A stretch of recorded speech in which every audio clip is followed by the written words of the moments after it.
Thank you. Thank you very much. Thank you. Hey, how you guys doing? All right? Yeah. All right.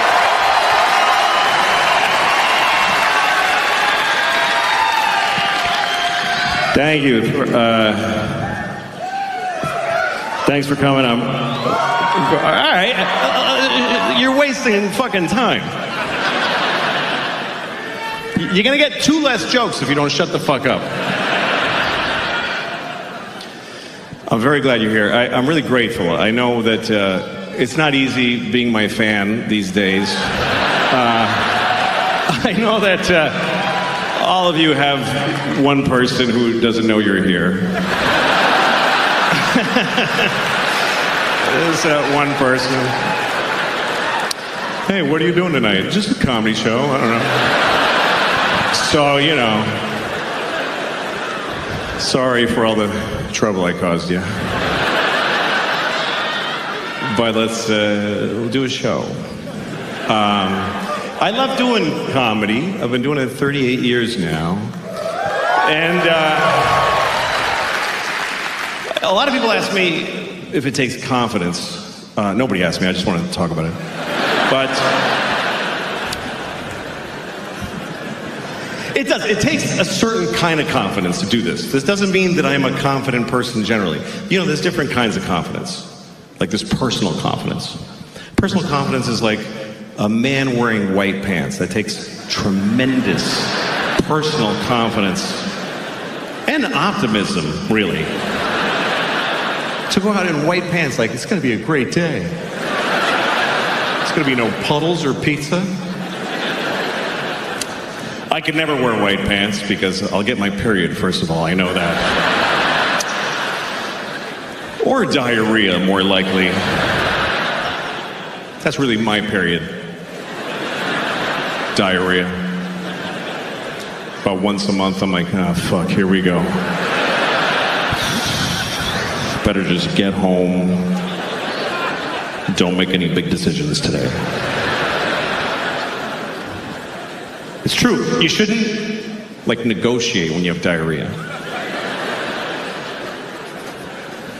If I have diarrhea and you get between me and the toilet, I'll sell you my house for 10 cents.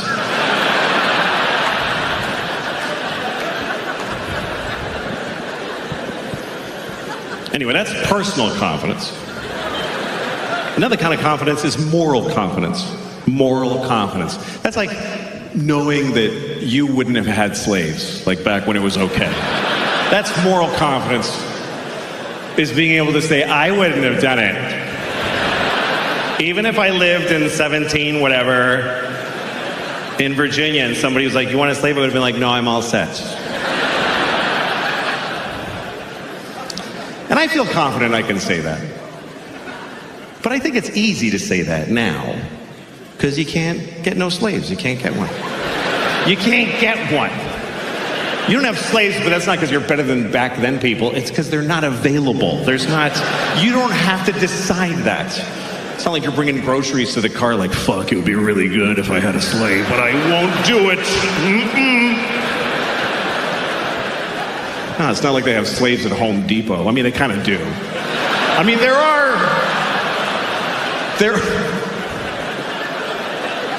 are certain, you know, like you can get a Russian woman to do whatever you want because her family's hostage. Or you can adopt a kid from Bangladesh who's like 12. He'll move into your house and do your laundry and suck your dick, whatever you want. But even he gets to leave when he's 18. Although who wants them when they're that old? I'm just saying, excuse me. I'm just saying,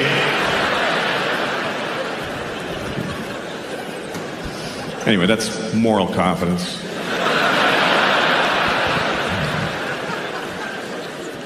The kind of confidence I have is very specific. It's that I know how to make jokes about terrible things. I know how to do that, and I know how to do that. So that's my core competency. And there's certain people that think there are things that you shouldn't make jokes about, like Auschwitz. You shouldn't make jokes about Auschwitz, some people think, because it was terrible. Many people died there. Children were killed in Auschwitz. Children that could have grown up and moved to Brooklyn and hated black people, and they didn't get to do that. Exactly. It's terrible. It's terrible. So some people think you shouldn't joke about Auschwitz. I have a friend, a comedian from England, who made a joke about Auschwitz last year. He got in a lot of trouble. It was a big deal. It was in the newspapers. He lost jobs. And at one point, Auschwitz tweeted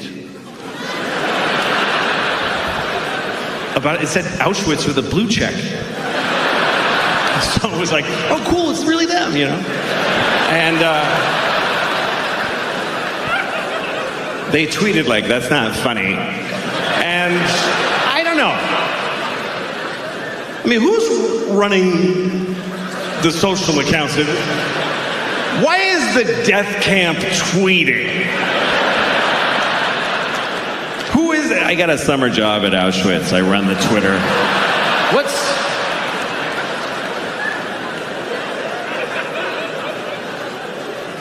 Because people have different reactions to terrible things, you know? Some people think comedy helps. I don't think it helps. It doesn't help. It's like, I remember one time, there was people, you remember during the Iraq War, I don't remember which one, but it was one of the Iraq wars.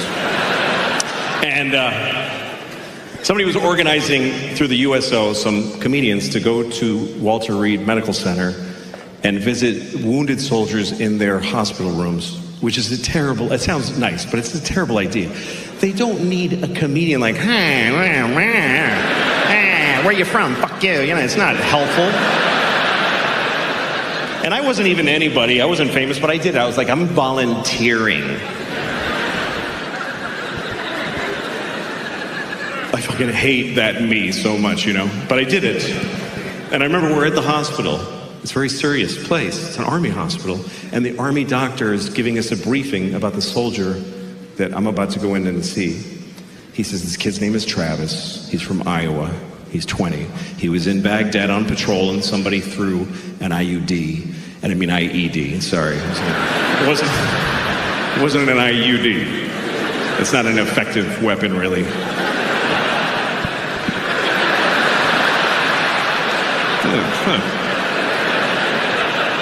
No. It's funnier than the actual joke, unfortunately. But I'll go on. It was an IUD. IED. Fuck. It's an improvised exploding device. You know, it's like a bag of ammonia with Canadian pennies in it. And they strap it to a Nokia flip phone and, you know. That's what happened at Travis.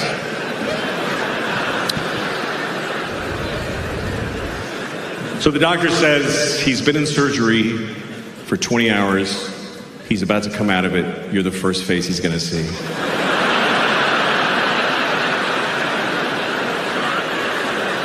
So can we get his mom to open for me, maybe? This is a bad idea. So I asked the doctor, I said, hey, what do I fucking say to this kid? He says, here's what you don't say. He said, don't say, how you doing? And they tell you that. If you visit a trauma patient, don't say, how you doing? It's stupid. So, okay, I go in there. Travis is laying there.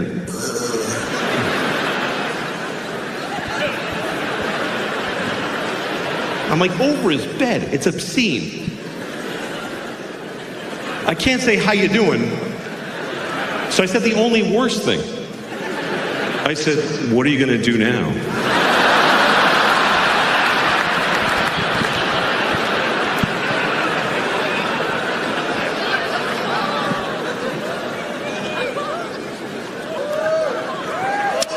Anyway, that's what happened with Travis. But, you know, people's reaction to terrible things is different depending on, like, some people, you know, try to, like, I saw a store and on the door it said no hate allowed in here. fuck out, hate, you piece of shit. If you come in here, hate, we'll fucking take you in the back and beat the fuck out of you. It's a weird idea. No hate allowed in this store. I hate my dad. Am I supposed to stay out here and deal with it before I come in to buy it?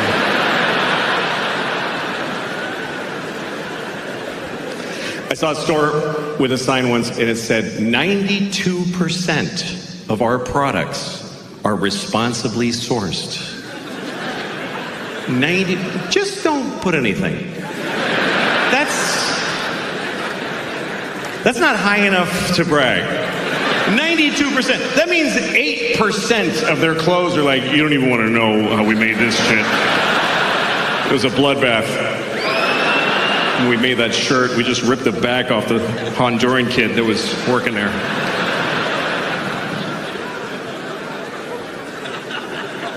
Some things that are terrible happening in the world, you just kind of give up. Like in New York, there's a lot of homeless people here. I mean, there's a lot of homeless people here. I mean, not in here. There's none in here. There's none in here. There's none in here. Not even with a ticket, he ain't getting in here. They're not allowed to go where we go. They're just not allowed. That's the one part we all agree with. I don't know what to do about the homeless, but they're not coming in here. If you don't have your own indoors, you can't come into other people's indoors. Those are the rules. Those are the rules we live by. I've done benefit shows for homeless people where homeless people weren't allowed in the show. There's whole places they don't get to, like the airport. They've never even seen an airport. You never been at your gate and some guy's like, hey, I'm trying to get to Tokyo. Could you help me out?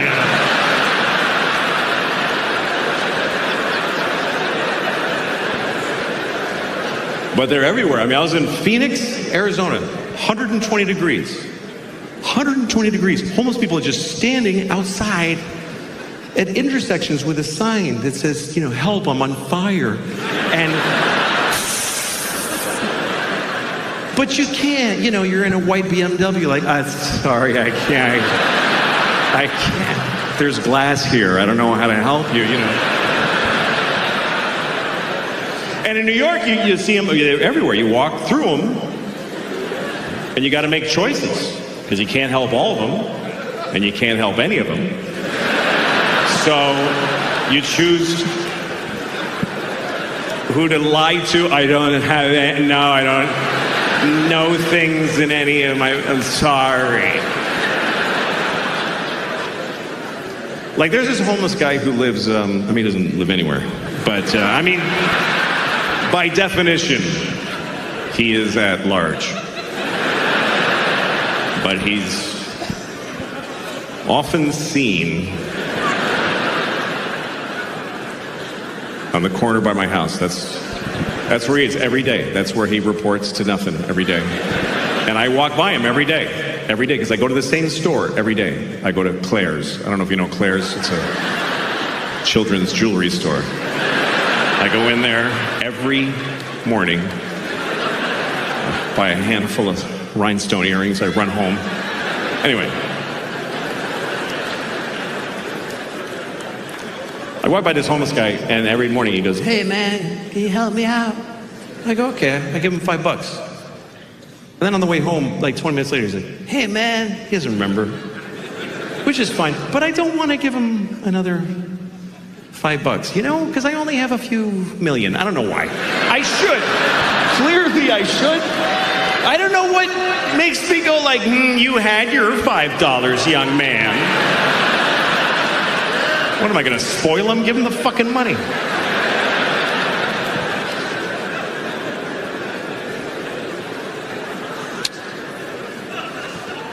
Anyway,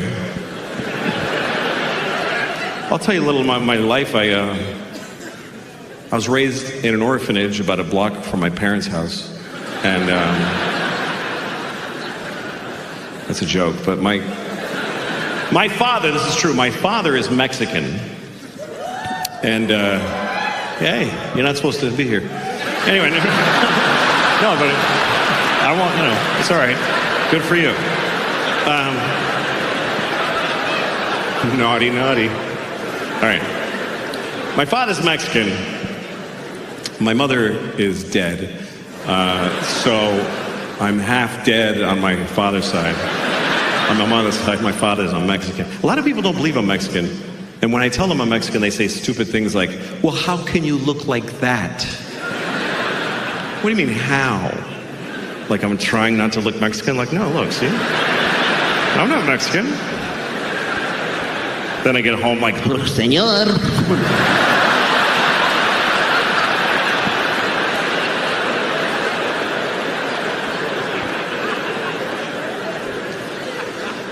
My parents divorced when I was about 10, and now I have 2 kids, and their parents are divorced too, which is interesting.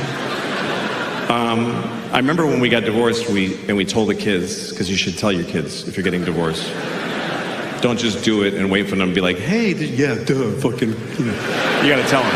But so, I remember it's a tricky thing, because they were little, and you gotta tell them in a way that they can get in their life, So I remember we sat the kids down. I said, listen, love is tricky. Like you love your dog, right? You love your dog. You would do anything for your dog. You even give your dog food off your plate when you're not supposed to because you love your dog, right? One time, I remember your mom and I were like, don't give the dog ham, but you did because you love your dog so much. Okay, so that's why we're getting a divorce. Because you don't listen. And we can't take it anymore. It's too difficult. So we're going to move to separate homes and each have you for half the week because neither of us wants to be with you all the time. And it's very sad because I love your mother very, very much. And she loves me very much. But we hate you more.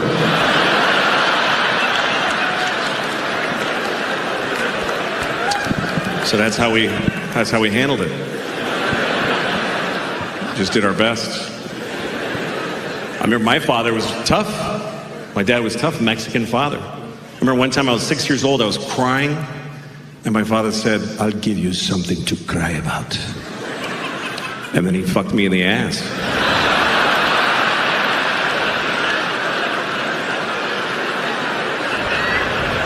And you know what? He was right. I did cry. And I realized that what I had been crying about was not that important.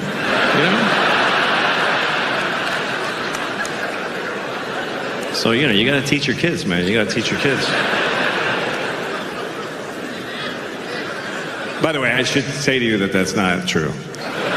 It's not a true story. I should say that because my dad's still alive and he could do it again. So, yeah, didn't really happen. All right. Anyway. You gotta teach your kids, and it's tricky, Like some people say you should tell your kids not to curse, but I can't do that because this is what I do for a living is cursing. But I didn't want my kids to be unpopular, so I used to say to them, listen, there's no bad words. There's no bad words. All words are okay, but there's some words that certain people get upset when you use them. So if we're gonna use those words, look at the person first and try to guess if they're that kind of person. It's tricky teaching your kids right from wrong because people disagree about right and wrong in such big numbers. Like millions of people think that abortion is wrong, and millions of people think that abortion is great. So that's confusing. Personally, I don't think, here's what I think. I think you should get an abortion, right or wrong. Right or wrong, you should get one. You should get as many abortions as you can. I think you should try to get a lot of abortions. But here's why. Because it creates jobs. More abortions, more jobs. For the nurses and the doctors and the dumpster guy, everybody gets a job. They need to work. How's he going to feed his kids if you don't kill your kids? That's what I'm saying. We're all in it together.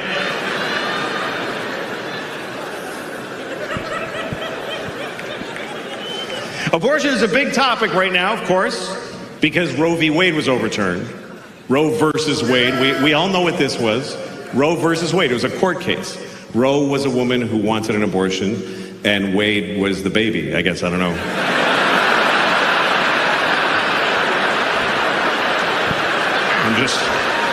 I'm just guessing. I never found out who Wade was. I'm just guessing that's the baby. But anyway, now we need to make laws in place of that. Every state has to make their own law about abortion, and they need to listen to the people. And I think the American people, on average, want the same thing. Most Americans want the same thing. They want abortion to be available, but just keep it down a little bit. Yeah, go ahead, but don't be like, woo-hoo! Like, just, take it easy on that. Take it easy on that. That's all. So we need a law that kind of gives you that. Here's what I think the law should be. You can get an abortion any place, anytime, but you have to eat it. I think because that'll make you hesitate a little. Fuck, I gotta eat it? I better do it soon.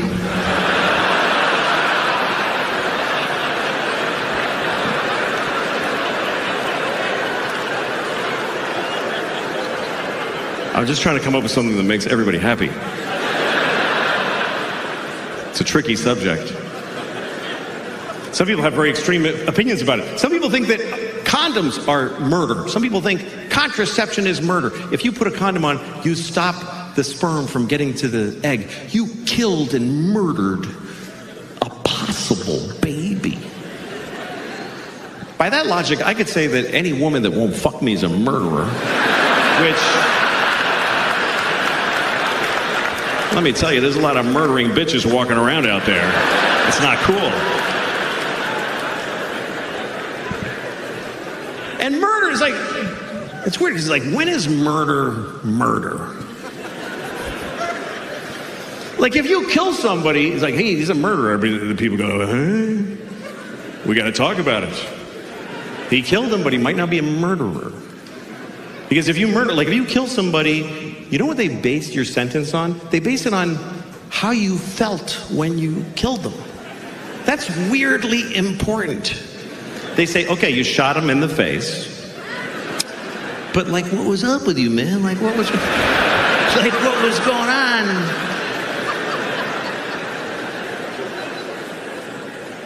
I think if you murder somebody, they should base your sentence on how old the person was that you murdered. How much of their life did you take? That should be your sentence. Like, if you see a 3-year-old girl in a park and you just kick her to death, it's a hypothetical. I'm not advocating that. I'm not asking you to do that. I'm just asking you to just vividly imagine just kicking a 3-year-old kid who you know till they're dead. You got to keep going till they're...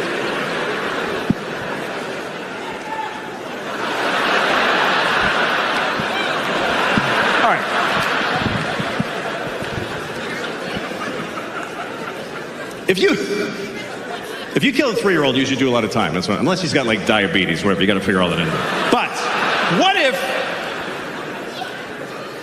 what if you kill a guy who's like 98? He's 98. He's not even a good 98. He's in a hospice.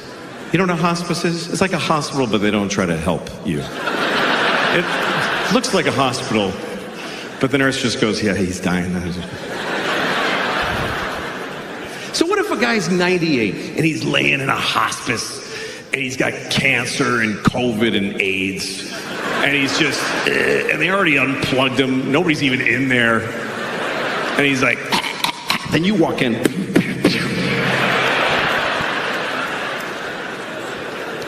You should get like 5 minutes for that. That's what I'm saying. And I was thinking about that today. Because I'm going to see my dad next week. And my dad, let me tell you something. My dad is not in a hospice. He's in a facility being kept alive. Just, come on. Just putting food in and like, what is the fucking point? What does he have, a secret he hasn't told yet? Why? Because my mom just died. She just died. That's what happens, by the way, for you young people. One of your parents is gonna die, and the other one is just never gonna fucking die. They just will never die!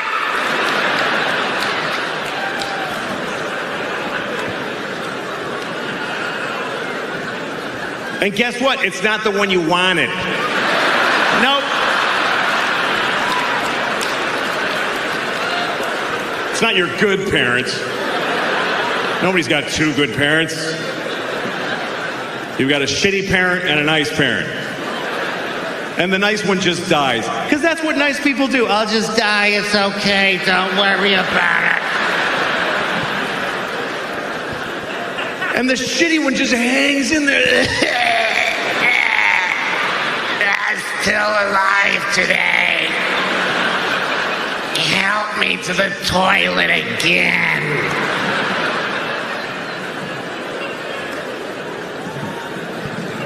What the fuck is the point of just like, come on, you gotta keep going. You know, the average American, the last week of your life costs $100,000. It's more than you spend your whole life on health care. $100,000 for just one more week. One more week of just one more week so that last sister can fly in and hold his shitty hand. $100,000. Pull the plug and buy a boat. That's all I'm saying.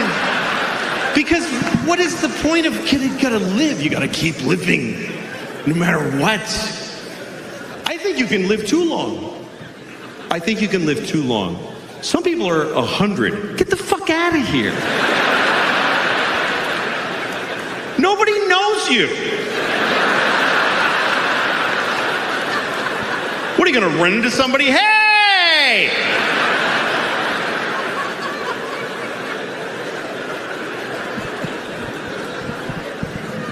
Some people are really fucking old. I was reading about the oldest person in the world. There's always an oldest person in the world, and you read about them sometimes because the other one just died. That's when they tell you about the new oldest person. The last one I read about, he was 114. 100, you know what? He's a teenager after 100. 114, that means he's got a kid who's like 92. Who's like, please fucking die. I'm just hanging around so I can have 1 week without you in it.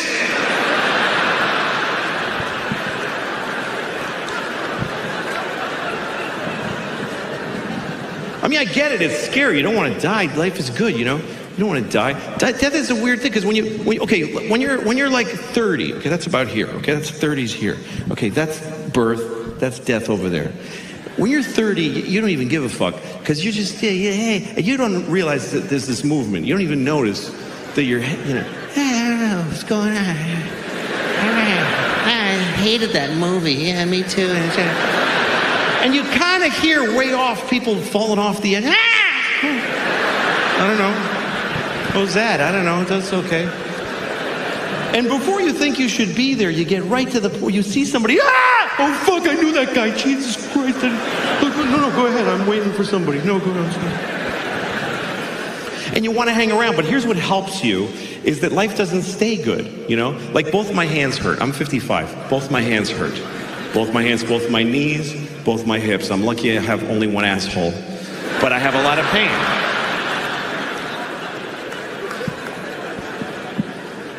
I mean, there's some good things in life when you're older. Some people do extraordinary things. I watched a porn the other day. Okay. Somebody sent it to me. It's true. I mean, some porn is awful. You ever been watching a porn that's a little off the path? And you're like, this is bad that I'm watching this. This is changing me. I can feel it. This is evil. Then you look, it's got 375 million views. I guess we're all watching this one. Either that or I've lost track of how many times I've seen it.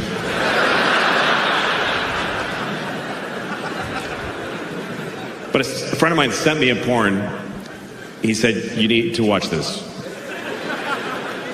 So I click on it. It was two old men in their 90s just fucking sucking each other's cocks. It was unbelievable. They were so, I was surprised they were doing anything. And there's like the one guy sitting on the edge of the bed and his socks are falling, you know? And the other one is just fucking sucking. And then they switched places. I watched long enough to see them switch places.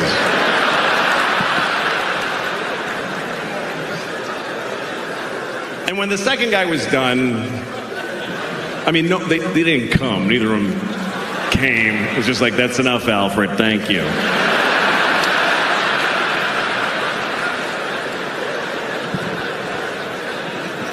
But I called my friend. I said, why'd you show me this? He said, because this is incredible. And it was, you know, I wasn't turned on. I was inspired. Because you worry about old guys, you know? You know, you see an old guy walking alone with a grapefruit in a plastic bag, and you just stand there watching him, and you go, fuck, god damn it, man. Well, maybe he's going to suck another old guy's cock. Life might not be as bad as you think, you know?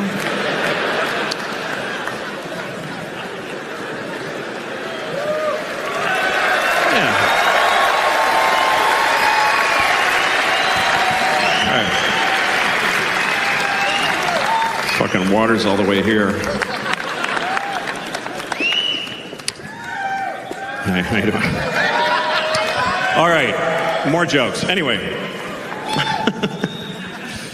I like life very much. I do. I like doing this because I get to travel. And I love going to other countries. I've been to a lot of other countries this year. I played a lot in Europe and stuff. Here's the thing. There's a trade-off when you travel to other countries. Because you don't get the things that you're used to. But you do get other things that you didn't have before. Like, I was in Sweden. Okay, if you're in Sweden at a hotel, you get breakfast. If you want maple syrup, they don't have it. They don't have maple syrup. But they do have...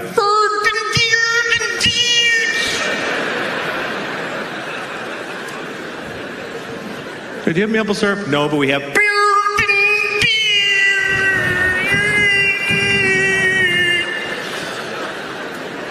Yeah, I'll have that. That sounds good. It's the same all over the world. You go to Tokyo. Hey, do you have peanut butter? No, but we have...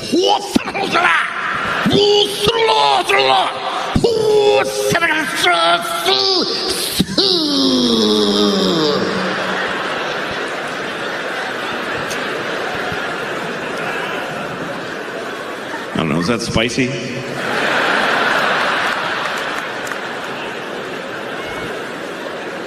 It's the same all over the world. You go to Africa.